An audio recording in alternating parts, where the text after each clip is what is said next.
Hello. Today we're going to discuss the concepts of resilience in the context of childhood disability and supports that can be used to build resilience. Resilience is a popular term and concept that is widely used in daily discourse. In the context of childhood disability, this term refers to a network of resources, patterns of adaptation, and supportive relationships. These elements make up an array of factors that, if present, may increase the likelihood that a child will be able to withstand stresses or pressures during a challenging time. Traditionally, resilience has been thought of as a context-specific quality that an individual may or may not have. Early theorists thought that if a child was resilient, it meant that they were invincible and resistant to any stress or hardship. However, continued research of this concept has led to an entirely new way of thinking. As we widen the lens in which we think about child health and development, resilience has formed from this idea of being a trait that can be fostered within the individual towards a much more dynamic concept or state that is promoted and enhanced through a host of environmental factors. Helping children to cope and adapt is as much about changing and adapting the environmental factors around them as it is about changing individuals themselves. Developing environmental supports in a child's life is the best way to set them up for future success and manifest strengths and coping in the face of adversity. Now, I want to take a little bit of a deeper dive and discuss some of the concepts that make up the idea of resilience. The first is through sense of coherence. One of the ways that we can help to foster resilience is by helping people to develop this sense of coherence, which is a feeling of confidence that one's environment is predictable and that things will work out in a way that's reasonably expected. A sense of coherence is built from three main elements: comprehensibility, manageability, and meaningfulness. Comprehensibility is the ability to make sense of what is happening and understand the circumstance with which one is faced. Manageability is the confidence that there are available resources that will help you and that these resources will provide adequate support to help you deal with the challenge you are facing.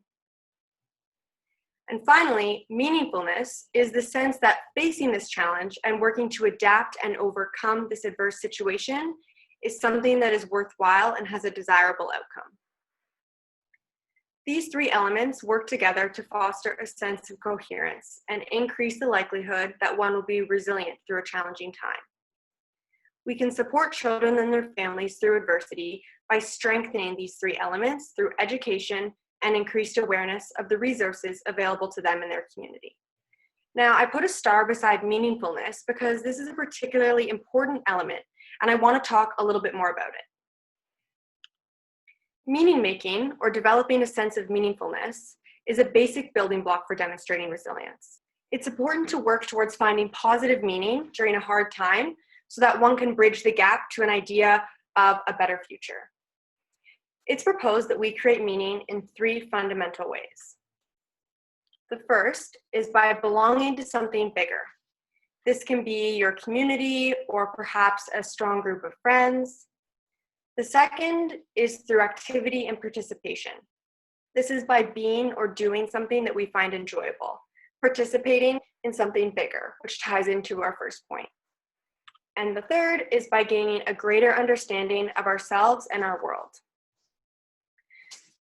Finding meaning in the face of adversity can be difficult and is very dependent on one's understanding of the stressors or threats that they are dealing with. It's important to note that the process will look different for everyone. This is to say that what is meaningful to one may not be necessarily meaningful to another. So it's finding what is unique to the individual. Now, with these concepts in mind, I want to talk a little bit about ways in which we can think about resilience within the context of a framework. The first framework I want to talk about is the International Classification of Functioning, Disability, and Health, or the ICF framework.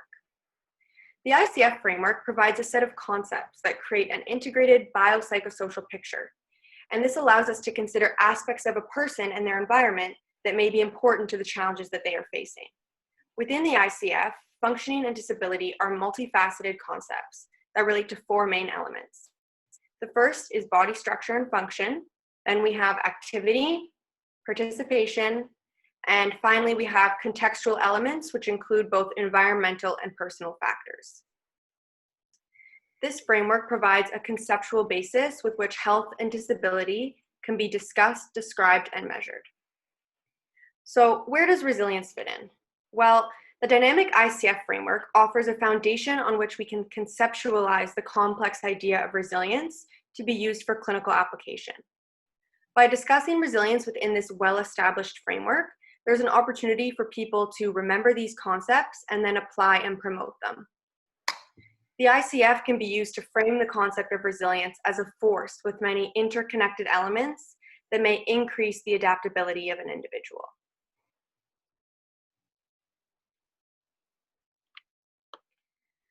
Another framework that may be useful when we're thinking about resilience is the 4P framework of factors. The first P in this framework are predisposing factors. These are factors that put the individual at risk of developing the problem or risk of an adversity presenting itself. In the context of children, these may include biomedical factors such as the presence of an impairment of health or functioning, or psychosocial factors such as poverty, lone parent family status, or perhaps a previous adverse childhood experience. The second are precipitating factors, and these are specific events or triggers that will lead to the onset of the problem. Examples in children with impairments may be an acute illness, which is putting additional stress on an individual, or a parental loss of employment, which would lead to potential resource constraints. Our third P is perpetuating factors, and these are factors that will act to maintain the problem once it has already been established. So examples of some perpetuating factors may include poverty, family discord, resource constraints, or functional limitations. And our final P in this framework are protective factors. And these represent the strengths that an individual may have, such as temperament, as well as the strengths of an individual's environment, perhaps supportive family and friends. Protective factors will help to reduce the severity of the problem by facilitating healthy and adaptive behavior to help people successfully deal with the challenge they're facing. So by considering all of these factors in this framework collectively, it provides a useful scorecard that we can use to track and analyze the elements of one's life and identify opportunities for prevention and intervention in addressing the problem. Now, finally, I want to talk to you about ways in which resilience can be measured or assessed. And the first is with the widely used Connor-Davidson resilience scale. Validation studies have proved that the scale can effectively distinguish between an individual's ability to demonstrate greater or lesser resilience. This scale recognizes the environment as one of the biggest variables in outcome measures. The questions are answered based on the relevance of the items to the individual over the past month. In addition to the 25-item scale, we also have subsequently developed 10 and 2-item scales for use. Our second measure that is used is the Child, Youth, and Resilience measure. And this was developed to assess how youth cope with adversity. The tool is a measure of the resources that are available to an individual and may help them adapt from an adverse situation and boost their resilience. The scale looks at previous reactions, feelings, and behaviors of an individual when faced with a prior challenge or adversity. And in addition to these two scales, there's a more qualitative way to assess resilience that's more novel, and this would be using the ICF. So ICF can be used to frame and analyze resilience by considering an individual's circumstances within this framework. Health professionals can identify strengths, gaps, and entry points into an individual's life and recognize ways in which they can provide support and promote factors that may enhance resilience. And I'm going to get into how this actually looks in just a little bit. So to solidify the concepts and ideas discussed today, I want to introduce a case study. So this is a case study about a boy named John. He's 8 years old and he has Developmental Coordination Disorder, or DCD. At school, John's teacher notes that he is sullen, withdrawn, and involved in some aggressive interactions with classmates. John is sometimes teased by other children because of his clumsiness. His teacher wants John to become more resilient and cope more effectively with issues, so she calls a meeting with John's parents. At home, John's mother is surprised by his behavior. He plays well at home with his siblings and is helpful around the house, despite his need for extra time for some of his activities of daily living. John's father is frustrated with John, who is not good at physical activities like catching and throwing a ball, and this is a source of tension between John's parents.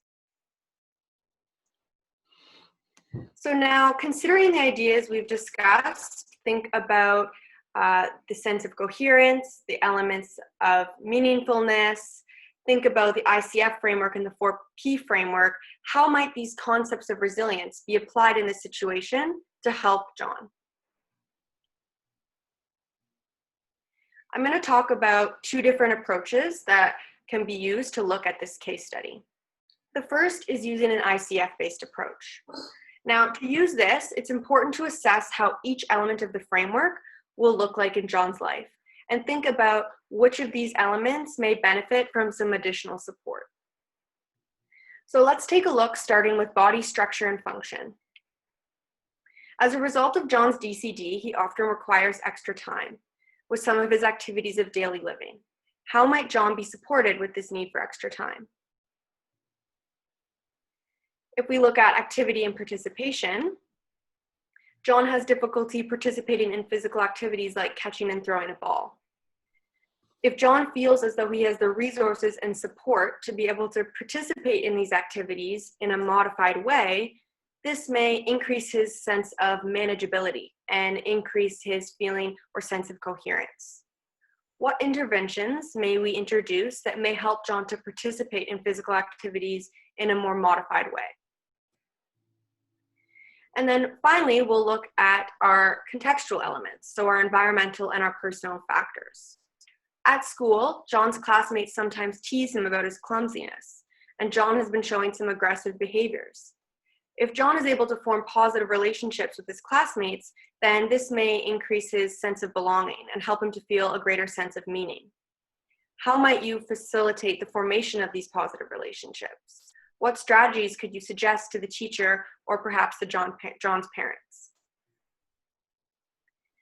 And finally, we think about his environmental factors at home. So at home, John gets along well with his siblings, with whom he plays. He's able to go help out around the house. However, John's parents have tensions about his physical abilities. What strategies might be recommended to his parents to explore these issues? And consider whether and in what ways this tension may be contributing to John's current predicament. So this is an example of how we can use the ICF to think about helping John to become more adaptable and increase his resilience in his current situation. I'm now going to use a 4Ps based approach to look at John's situation. Now, to use this approach, it's important to think about each of the Ps and how they fit in John's life. So, predisposing factors. What are the factors that put John at risk of these problems developing? Perhaps his developmental coordination disorder is one of his predisposing factors. What are the precipitating factors, the triggers that led to the onset of this problem? What are the perpetuating factors that are allowing these behaviors and these issues to continue? Perhaps the isolation that John feels from his classmates who are teasing him, or perhaps John is feeling confused or upset with his father's frustration at his inability to catch and throw a ball with him. And our final P is protective factors. So what are the protective factors, the strengths that John has or his environment has that would help him to become more adaptable? When using a 4Ps based approach, it's important to consider interventions that may address the predisposing factors, the precipitating and the perpetuating factors, and build on and promote the protective ones. Now, to end off, I'd like to pose a few questions for you for some continued discussion. The first is, can a child gain or lose the ability to demonstrate resilience? Is resilience a fixed trait? For these questions, I want you to think about the dynamism of the concept, how it relates to the environment, and how it may be placed within the context of the ICF framework or the 4P framework of factors. And my final question for you is, what do you think the best way is to measure resilience? Hint, for this one, there's no right answer.